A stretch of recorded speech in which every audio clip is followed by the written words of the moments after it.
Start this week, God basically said, no, don't talk about that. So I was like, brilliant. So I've just wasted my time. Um, but that's because the start of this week, I was given a word, which was as simple as believe in what you pray for. So that's kind of what I've been thinking about the last 6, 7, 8 months or whatever. Like really taking a step further in my prayer life as such, but because before that it was pretty poor, to be honest. Wasn't doing much praying, didn't really think much of it. I got given this word, believe in what you pray for, and then they just said some lyrics from a song that we sang last week called Fullness, which the line is prophesy like it's done. And I was really like dwelling on it, and this week, while going through my Bible in a year thing, God was really just confirming it all. So I'm doing as I'm told and talking about believing what you pray for. I'll be the first person to say I'm a massive doubter about everything. Like, even if something's so clear, I will still doubt it. Even when God's working so evidently, so clearly in my life, I still doubt that it's actually God working in my life, and I'll be the first person to say that. Just to jump straight into the Bible, I love this verse. Jesus is just really sassy. I love it when Jesus gets brutally blunt and sassy. And it's Mark 9, verse 19, where he says, "You unbelieving generation, how long shall I stay with you? How long should I put up with you?" And I love that because he's basically just like saying that he doesn't really like being with humans all the time. Like, he just can't stand them sometimes. And then a few verses later, after a man asks him, basically, if you can do anything to help my son, please can you do something? So Jesus replies quite sassily again, if you can, everything is possible for one who believes. And that was to start confirming to do this talk today. It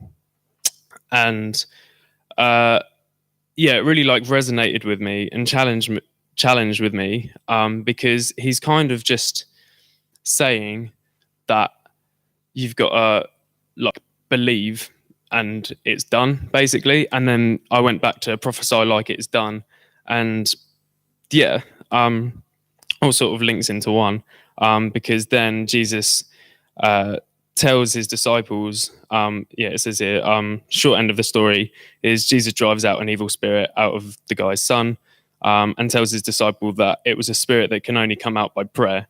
And I believe that Jesus really wanted his disciples to know that literally just by having full 100% faith, prayer works in every situation. And he wants his disciples to have that 100% faith that when they pray, something will change, because God has done great things and he will do great things. And all you've got to do is have that 100% faith that he is going to do that. It challenged me to submit myself a bit more over what God has planned for me over the next, I don't know, however long I've got left.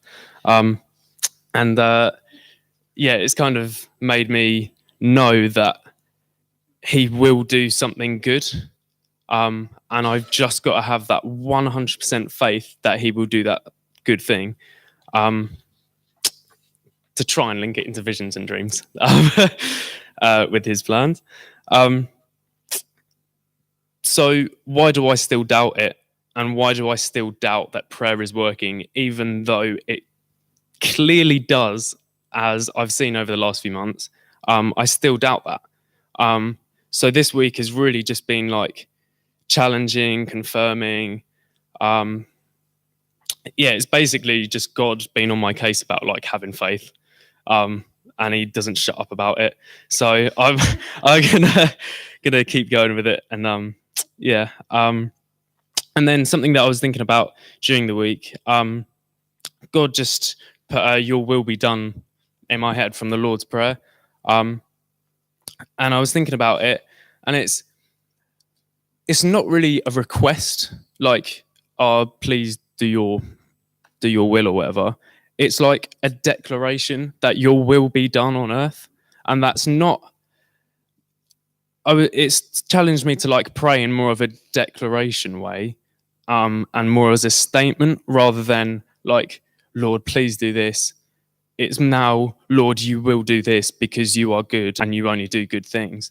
Now that's not saying, Lord, you will give me a Maserati, or something like that. It's, Lord, you know what's best for me, so do your thing and have your way because only your way is good and it's better than mine. And that's what my prayer life is now becoming because I've kind of given up trying to do my way. So yeah, I'm just letting God do his thing. So yeah, I hope that you guys can dwell on this a little bit this week. And I hope it's kind of challenged you with your prayer life, maybe changing from like the doubting sort of, please, can you do this if you can, to you will do good things. So do your good thing. But yeah. Yes. Awesome. So good. Awesome. Isn't he good, huh? Isn't he good? Well done, David. That's great. Do you reckon someone could try and sort out a stand for